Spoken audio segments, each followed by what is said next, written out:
Today I'm doing a review of the Game Player 7-inch screen viewing. Kind of looks like a, what's that system? Switch. Nintendo Switch. But it's just the way they made it. This has got SRS, Real, and H264, and HD ready. I don't believe it's HD ready because it only has ports for VGR, RCA. It's the Plus. As you can see, it's called the x12plus, and that's what a lot of people call this in the descriptions. I've already opened it and tested it to make sure it works. I didn't want to, because I had one before that did not work. So when you get it out, normally has stickers. This is stickers here and a covering right here. I already took them off. So let's move the box for a moment and I'll kind of show you the system. It's got a nice 7-inch screen. You got audio video buttons here. A power button here. I'm not sure what it's supposed to do. I think it's something they added for later to be used maybe. But you have your micro USB that you have an adapter to plug into the TV or not plug into the TV. That's for charging. You got a TF memory card port to increase the memory. It already got 16 gigabytes. I think that's plenty. We'll see.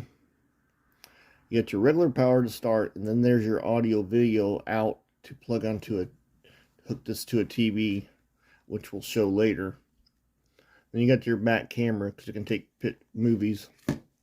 This is a really neat system, I think. I mean, the plastic is kind of generic. It's not the best, but for 50 bucks you can't beat it. I mean, you're getting something that's compact that can play Nintendo games. It has all the Nintendo games loaded in it. If you think about a Nintendo system, that cost $100 when it was brand new. So to get a compact Nintendo, I think this is a really good deal. And be it having an arcade system in the hand that you can plug into the TV is also really good. So let's turn this on. Show you the startup screen.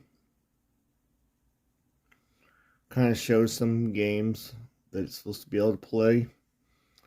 I checked out a couple games just to test it. So to control it, you use these buttons here to move around the menu.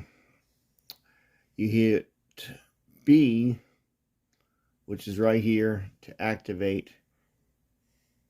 Or I'm sorry, B to back up, A to activate an option. I believe I got that right. Let me see here.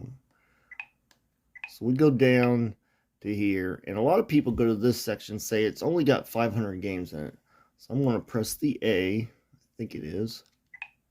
Nope, I take that back. A is to go back, B is to go forward. You think they'd have the B is back and A is the action. That's what most systems have.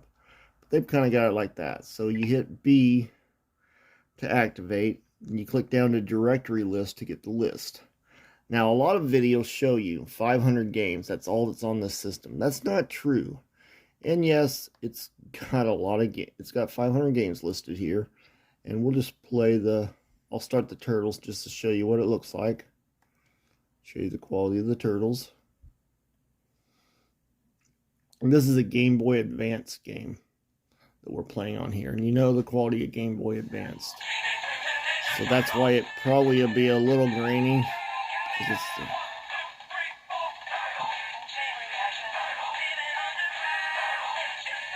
And this is Japanese, so when you get into it, you hit the start to start it, like a regular game. It's got the start button. As you see, it's Japanese. And then when you want to get out of the game, you just click right there, the little restart button. It takes you out of the game, back into the main menu. And then we'll hit the A to go back. Now that's what a lot of people show you. They show you that and says it's got 500 games. If you scoot over to the Game Boy Advance section, we'll see that it actually has more games. We go to this directory list. 12,400 games. I'll zoom in a little bit so you can see. There's Game Boy Advanced games. 'cause this is supposed to be the Game Boy Advance, but there it is. Super Mario for NES. Click in it to show you. And there we have it.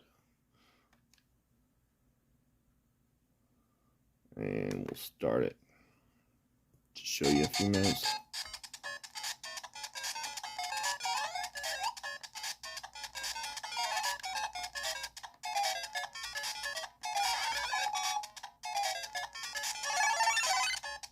That's pretty good quality. I mean, you're on a generic system.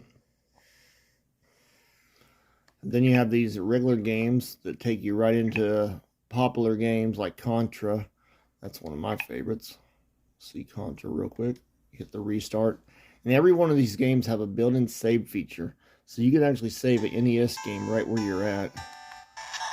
Let's start this for a second.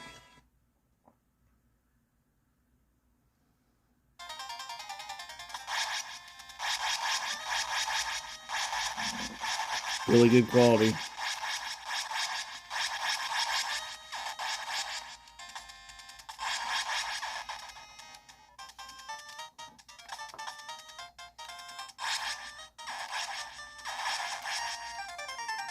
I used to play this game a lot. It's one of my favorites.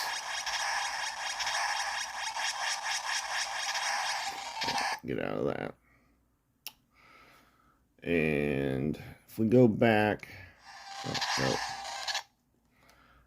the wrong button. I want to hit B for back. Now it also has other options. We'll do a quick video here. Oops. Try to look at the screen directory list, not tag list. And they do have one video here. It's a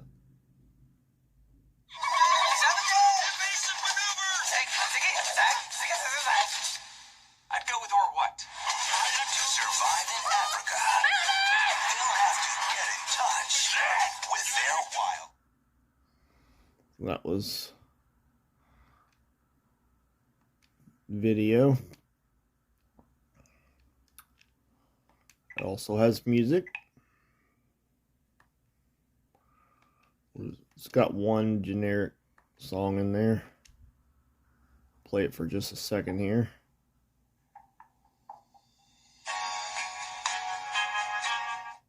But I don't want to get in trouble for music, so we'll just play just a second of it.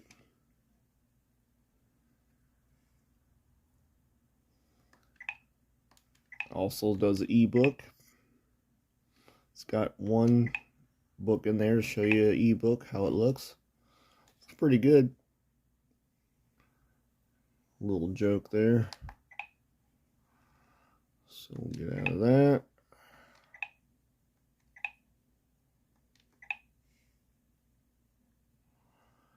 See, it's got a built-in calculator. You gotta take the keys and press 7.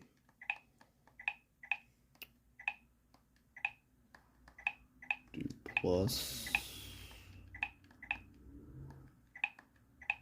7.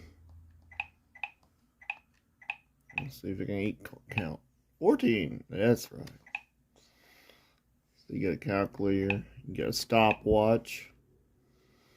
You can do stopwatch stuff.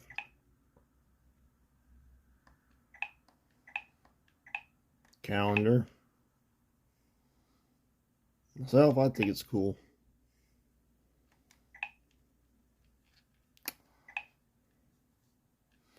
You get all these things set up. Of course, if you delete the game, then the buttons are kind of useless. They're there. They won't go away even if you delete the game, so that's something to think about. Now, I have seen other people mod these with different interfaces. So there's that you can do too. But I like the system just like it is. I think it's nice.